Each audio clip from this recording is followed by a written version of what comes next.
سورت المزمل، بہت سے لوگ اس کو مزمل پڑھتے ہیں، تو یہ مزمل ہے، زا کے اوپر شد ہے، اور باب کون سا ہے؟ تفاعل، یعنی تزمل تھا اصل میں، اور اس سے متزمل تھا، اور تا زا میں زم ہو گئی تو مزمل ہو گیا۔ اس سورت کے 2 رکوع ہیں، اور پہلا رکوع بالاتفاق مکی ہے اور مکہ کے ابتدائی دور میں نازل ہوا۔ دوسرے کے بارے میں اختلاف رائے ہے، بعض کہتے ہیں کہ 1 سال کے بعد نازل ہوا، اور بعض کہتے ہیں کہ یہ مدینہ میں نازل ہوا۔ 20 آیات ہیں، 285 کلمات ہیں، 838 حروف ہیں۔ اس پارے کا چونکہ مرکزی مضمون دعوت اللہ ہے، تو اس صورت میں دعوت دینے والے کو جس اخلاق اور جس ہتھیار سے لیس ہونا چاہیے، اللہ کے ساتھ جیسا تعلق مطلوب ہے، اس کے بارے میں بات کی گئی ہے کہ داعی کی جو پرسنل خصوصیات ہیں، اس کی اپنی زندگی میں اس کا ذاتی رویہ اور اس کا علم اور اس کی عبادت اور اس کا تقوی اور جو اخلاق اس کے اندر ہونا چاہیے، اس کی یاد دہانی ہے اس میں، کیونکہ دعویٰ کا کام آسان کام نہیں، یہ ایک بھاری کام ہے، اور بھاری کام کے لیے ہمت بھی زیادہ چاہیے ہوتی ہے۔ جنوں کے اندر شاید ہم سے زیادہ طاقت ہے، اس لیے انہوں نے پہلی دفعہ ہی سن کر بھرپور کام شروع کر دیا، اور غلط خیالات پر بھی بھرپور تنقید، اور بھرپور طریقے سے میسج کنوے کر کے توحید کی بھرپور دعوت۔ اسی طرح انسان خواہ جسمانی طور پر کمزوری کیوں نہ ہو، لیکن اگر اس کا ایمان مضبوط ہے، وہ اندر سے مضبوط ہے، اس کا اللہ سے تعلق مضبوط ہے، تو پھر وہ بڑے بڑے جنوں سے نمٹنا جانتا ہے، جیسا کہ اس میں فرعون کا ذکر آئے گا، اور بالکل ابتدائی دور کی صورتوں میں سے ہے سورۃ المزمل۔ اب حیران ہو رہی تھی کہ شروع میں ہی اللہ سبحانہ وتعالیٰ نے فرعون کا ذکر کر دیا، کیونکہ نبی صلی اللہ علیہ وسلم کو مکہ میں ایسے ہی لوگوں سے واسطہ تھا، اور ہر ایک کے ایمان کے بقدر اس کا امتحان ہوتا ہے، امتحان بقدر ایمان، اور جتنا کسی کا ایمان مضبوط ہوگا اتنا ہی اس کا سخت امتحان ہوگا، اور جتنا اللہ سے تعلق مضبوط ہوگا اس میں کامیاب ہوگا۔ اور اس کامیابی کے لیے بے حد ضروری ہے کہ انسان کے اندر مضبوطی ہو، اور وہ مضبوطی آ نہیں سکتی جب تک انسان قرآن سے گہرا تعلق نہ رکھتا ہو، اور خاص طور پر رات کی نماز میں قرآن کی قرات کے ساتھ قیام کی عادت نہ ہو۔ یہ ایک ضروری خصوصیت اور ضروری شرط ہے جس کا ذکر یہاں ملے گا۔ یا ایھا المزمل، یا ایھا، یا کیا ہے؟ حرف ندا، اور ایھو کا معنی ہوتا ہے کون سا یا جون سا، جس، کس، یعنی ایھو کا لفظ ان معنوں میں استعمال ہوتا ہے، یا کیا کون سا کیا، اور ہا جو ہے یہ حرف تنبیہ ہے اور فصل کے لیے آتا ہے، فصل کا مطلب ہوتا ہے الگ کرنا۔ تو حرف ندا اور منادا کے بیچ میں جبکہ منادا معرف باللام ہو، یہ بات سمجھ آ رہی میری؟ منادا معرف باللام، معرف باللام کا کیا معنی؟ کہ ال کے ساتھ شروع ہو رہا ہو، تو ان کو باہم ملانے کے لیے درمیان میں آتا ہے ایھا۔ یا ایھا، اے وہ جو، المزمل، مزمل تزمل سے، باب تفاعل، اور اصل میں تھا متزمل، متفاعل کے وزن پر، تا کو زا میں مدغم کر دیا گیا، اور روٹ اس کا کیا ہے؟ زا ما لا، زا میم لام۔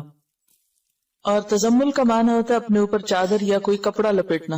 خطاب ہے نبی صلی اللہ علیہ وسلم سے، یا ایھا المزمل، اے کپڑے میں لپٹنے والے، اے چادر یا کمبل لپیٹنے والے۔ آپ کو مزمل سے کیوں خطاب کیا گیا؟ اس کی ایک وجہ تو یہ بیان کی جاتی ہے کہ نبی صلی اللہ علیہ وسلم نے جب پہلی مرتبہ جبریل علیہ السلام کو دیکھا تو آپ کے اوپر ایک بہت دہشت تھی اور خوف تھا اور لرزہ طاری تھا۔ آپ گھر پہ تشریف لائے اور حضرت خدیجہ سے کہا، زملونی زملونی، مجھے کمبل اڑھا دو، کمبل اڑھا دو، یعنی ایک طرح سے پروٹیکشن کے لیے اور اپنے آپ کو سمیٹنے کے لیے۔ اور یہ تو چونکہ نقطہ آغاز تھا، اس کے بعد ابھی مزید آپ پر ذمہ داری ڈالی جانا تھی، لہذا آئندہ جب آپ کو پکارا گیا تو اس نام سے پکارا گیا، اے کپڑا لپیٹنے والے۔ اور عربوں میں دستور یہ ہوتا ہے کہ جب کسی کو خطاب کیا جاتا ہے تو اس کے حال کا ذکر کر کے اس کو بلایا جاتا ہے، اور یہ ایک محبت کا انداز ہوتا ہے۔ مثلا اس کی بہت سی مثالیں آپ کو ملے گی۔ ایک مرتبہ حضرت علی رضی اللہ تعالیٰ عنہ حضرت فاطمہ سے کچھ رنجیدہ ہو گئے، کچھ ناراضگی ہو گئی، تو گھر چھوڑ کے مسجد میں چلے گئے اور مسجد کے فرش پر لیٹے ہوئے تھے، تو آپ کے جسم کے اوپر مٹی لگ گئی. نبی صلی اللہ علیہ وسلم حضرت علی کو تلاش کر رہے تھے اور کرتے کرتے جب مسجد میں گئے تو کہا یا ابا تراب، اے مٹی والے، یعنی یا مٹی میں لپٹے ہوئے یا لتڑے ہوئے اٹھو تم. اسی طرح حضرت ابو ہریرہ جو تھے ان کو بلیوں سے بہت پیار تھا تو ان کا نام ابو ہریرہ رکھ دیا گیا. اسی طرح کچھ اور بھی آپ کو ایسے نام ملیں گے یا کنیتیں ملیں گی کہ جو انسان کے حال کو یا اس کے شوق کو یا اس کے کام کو واضح کرتی ہے. تو نبی صلی اللہ علیہ وسلم نے چونکہ پہلی وحی کے بعد کپڑا اوڑھ لیا تو وہ ایک اتنا پیار بھرا انداز تھا کہ اللہ سبحانہ وتعالیٰ نے اس کو یاد کرایا اور فرمایا یا ایھا المزمل، اے کپڑا لپیٹنے والے. اب کپڑا لپیٹنے کا وقت نہیں، اب کیا ہے؟ اب تو کام کا وقت ہے. آپ ڈرے نہیں، گھبرائے نہیں، یعنی ایک طرح سے تسلی دی جا رہی ہے، محبت سے خطاب کیا جا رہا ہے. یا ایھا المزمل، اے مزمل، قم اللیل، قم اٹھو، فعل امر ہے قیام سے، اور قیام کہتے ہیں بیٹھے یا لیٹے ہوئے آدمی کا اٹھ کھڑا ہونا یا چلتے چلتے کھڑے ہو جانا. یعنی کوئی بیٹھا ہوا ہے تو بیٹھنا چھوڑ کے اٹھ جائے، یا لیٹا ہوا تو اٹھ جائے، یا پھر چل رہا ہے تو کھڑا ہو جائے. ان سب کے لیے کیا آتا ہے؟ قیام. قم اللیل، رات کو کھڑے ہو جاؤ. اب اس کا یہ مطلب تو نہیں کہ آپ نیند چھوڑ کے تو کھڑے رہا کرو، یہ عام کھڑا ہونا مراد نہیں ہے. یہاں قیام سے مراد نماز ہے، قیام اللیل ہے. آپ نے پیچھے پڑھا کہ بعض اوقات نماز کے لیے لفظ قرآن آتا ہے، بعض اوقات تسبیح آتی ہے، بعض اوقات سجدے کا لفظ آتا ہے، تو جز بول کے کل مراد ہوتا ہے. اور یہاں پر قم، کھڑے ہو جاؤ سے مراد ایسے آئیڈیلی کھڑا ہونا نہیں بلکہ نماز میں کھڑے ہونا ہے. تو قم اللیل کا مطلب کیا ہوگا؟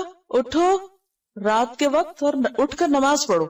اور اللیل سے مراد ساری رات ہے. لیکن اگلے حرف استثناء نے، حرف استثناء کون سا؟ اللہ نے واضح کر دیا کہ نہیں، پوری رات مراد نہیں ہے یہاں، بلکہ قلیلاً، تھوڑا، یعنی پوری سے کم، ساری نہیں. قم اللیل الا قلیلاً، رات کو قیام کرو یعنی نماز ادا کرو مگر تھوڑا. اب کتنا تھوڑا؟ نصفہ، اس کا آدھا، یعنی نصف اللیل، آدھی رات. او انقص منہ، یا کم کر لو اس میں سے بھی. کس میں سے؟ آدھی میں سے بھی. آدھی کا پھر کم کیا ہوگا؟ تہائی ہو جائے گا، 1/3 ہو جائے گا، ٹھیک ہے. یا پھر اس کا بھی کم کریں تو چوتھائی ہو جائے گا، یعنی نصف النصف کریں تو چوتھا حصہ رہ جائے گا. یعنی ایک کا آدھا کریں، ایک کے 2 حصے کریں تو کیا ہوگا؟ نصف کریں تو آدھا کہلائے گا، اور نصف کو نصف کر دے تو چوتھائی ہو جائے گا، کوارٹر ہو جائے گا. او انقص منہ قلیلاً، تھوڑا سا. تو اس کا مطلب یہ ہے کہ بالکل آدھا نہیں کرنا بلکہ اس میں سے کچھ ہی کم کرنا ہے، یعنی تہائی رات. او زد علیہ، یا اس پر زیادہ کر لو، یعنی نصف پر. تو نصف یا آدھا جو ہے، ہاف جو ہے، وہ کیا ہے؟ سٹینڈرڈ. کبھی آدھے سے کم کر لو یا اس سے بھی تھوڑا کم، یا آدھے سے کچھ زیادہ بھی کر لو. تو ڈیپینڈ کرتا ہے کہ جیسے بھی حالات ہیں.